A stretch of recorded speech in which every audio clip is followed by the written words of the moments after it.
Let me just start off by saying this. If you like the original Top Gun, you're going to love the new Top Gun because it's fucking awesome. Even if you didn't like the original Top Gun, I think you're going to love this Top Gun. Yeah, you don't even need to see the original Top Gun to enjoy this Top Gun. Did I say this movie's awesome? Yeah, they actually do have flashbacks from the previous Top Gun to keep you up to date with what's going on and why we're at this Top Gun. Let's just bow our heads to the great movie action star that is Tom Cruise. Oh, I can't do that. No.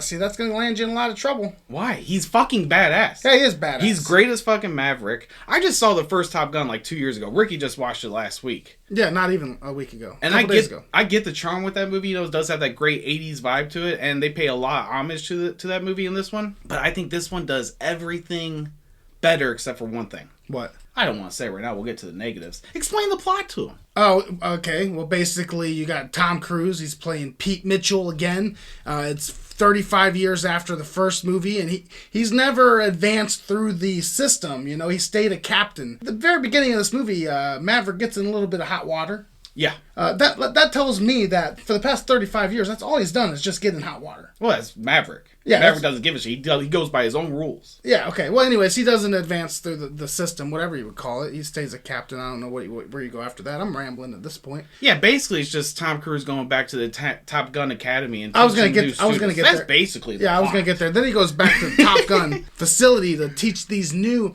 because they didn't explain who the antagonist is in this one again. Yeah, I think they make that a point not to tell us who the enemy is because they don't want to piss off any countries like Let's that. Let's go Russians or Germans. Yeah, somewhere over there. I'm assuming it's Russians right now, especially in this sure. climate right now. Even in the first movie, it was probably Russians too.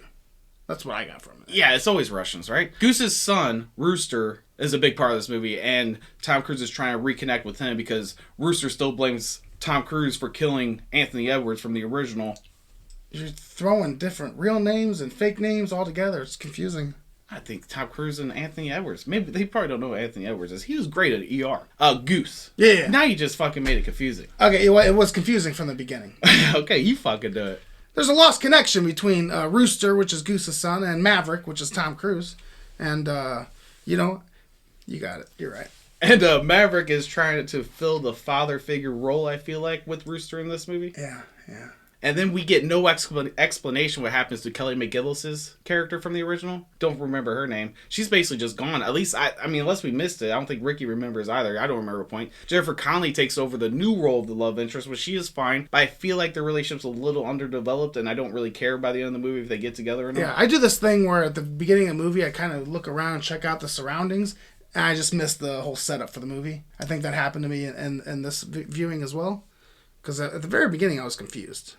Yeah, I wasn't confused whatsoever. But see, I will say this. We're going to start off with positives, Ricky, okay? Okay, get to the positives. Like we said from the beginning, Tom Cruise is back and is fucking badass. You would not know this dude's 6 years old. And he's flying. I don't know which scenes he's flying these jets in or not. He can't be doing every single scene flying these jets. Because there's some crazy jets. He wasn't flying the jets in any of the scenes. He was in the back seat. There was another pilot. But he was all the scenes shot in this movie were actually them flying jets and stuff. They just weren't flying the jets.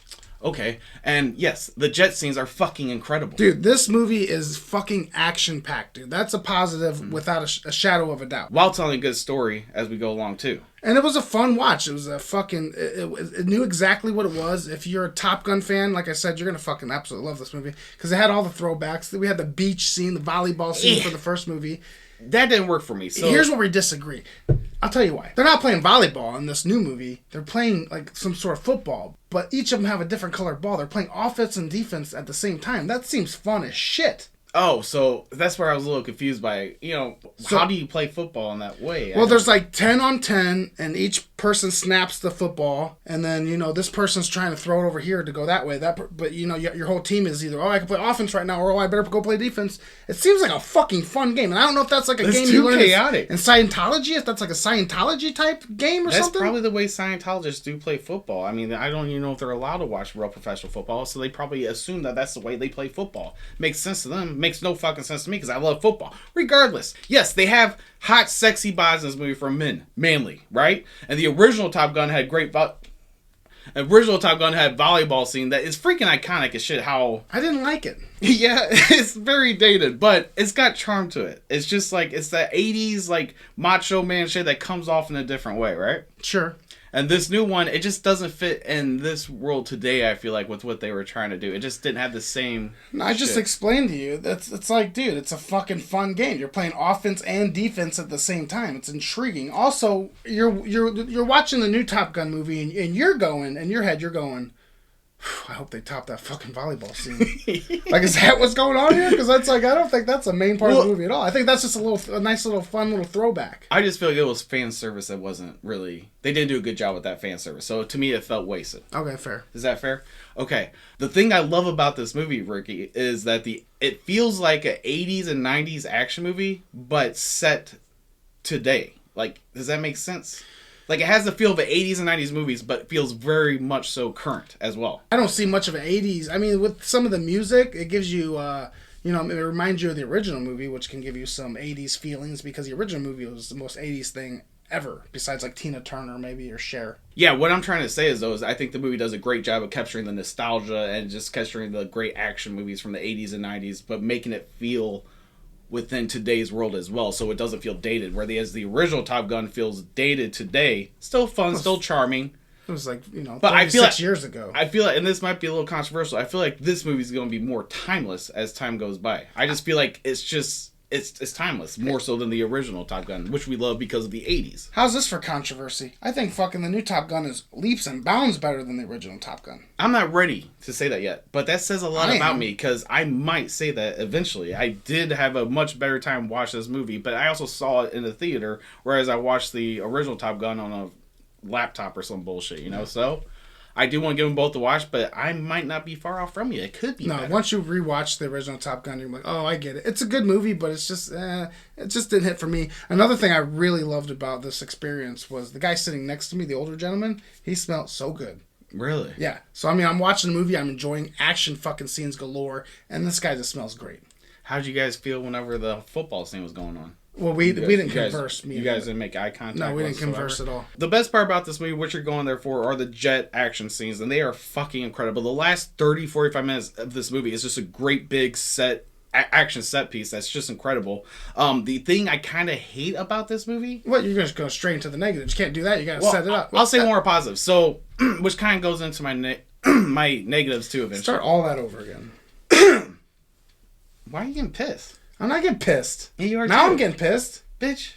Yeah, the last 45 minutes of this movie is just freaking nonstop action. And at first, and we'll get to our negatives later, Miles Teller, I was like not feeling his character because he comes off as this whiny dude that hasn't been able to get over his father's death and is blaming Tom Cruise's character this whole time, Maverick. And even Maverick himself can't get over Goose's death from the previous one. But by the end of this movie, Miles Teller has a great arc, I feel like, where I'm like, I kind of want to see a sequel with Miles Teller character taking over the Maverick role. Yeah, no, I wouldn't mind that at all. I could definitely see another Top Gun movie and be excited about it. Yes, absolutely. And I think they will make it, because I think this movie is going to be a huge success. I just don't see another summer action movie being better than this one. The realism of actually shooting all these scenes inside these jets, you can't top that. You can't. CGI does not... It just does not outdo fucking just in practical. general, even if you do something practical in a different movie that's like a really expensive, high-octane action movie, you're still not going to be able to top what we saw in Top Gun just because it's so unique. Yeah,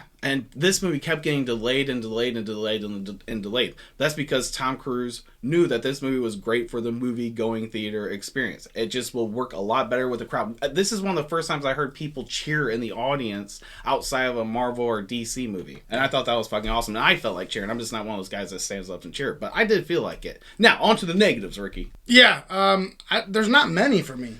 No, I do have one serious problem with the movie that could hold it back from being better than the original. Go on. The camaraderie is not there like it was in the original, which makes sense because this story is telling about older people, basically, more so. But they do bring in these new characters, which I find them interesting, but they give them no character development at all. One or two they do, but other than that, they neglect every one of them. Even the new Iceman, which I don't know the actor's name. Hangman. Yeah, I know, the new Iceman. Hangman. Yeah.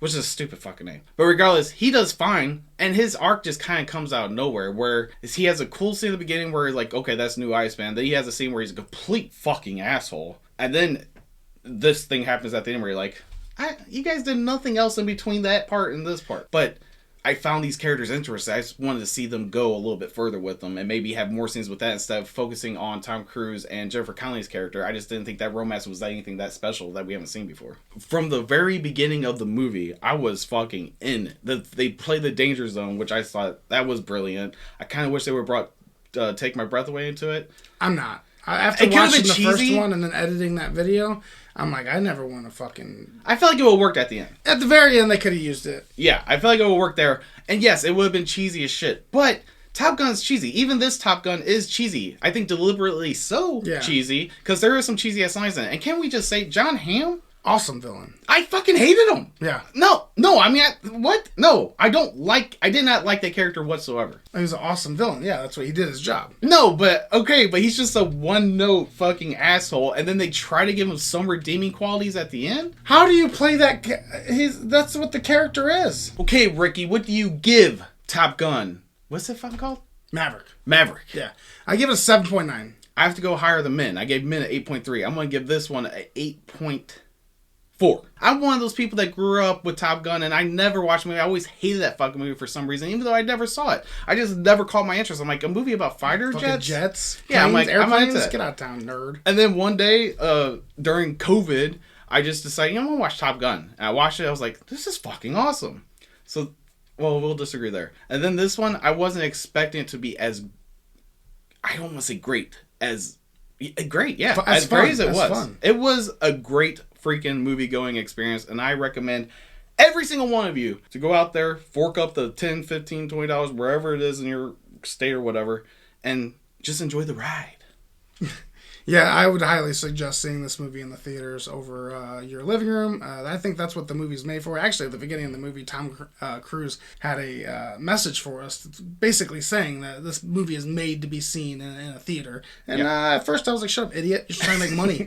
But by the end of the movie, I was like, oh, he's fucking damn right. Tom Cruise is one of the few people that is out there trying to keep the movie theaters alive, and I appreciate him for that. Yeah, I almost called him Tom Green.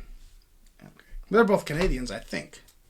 No, Tom Cruise is very much American. Okay. Hey, if you like this video, here's another video right here. Give it a check out. Fucking check it out, man. Check it out. Give it a click. If you enjoy this video, hit the subscribe button. Also, if you like the video, that lets us know you like the content. And yeah, but you don't have to do anything. Whatever you want to do. Go see Top Gun, though. You don't have a choice on that. Yeah.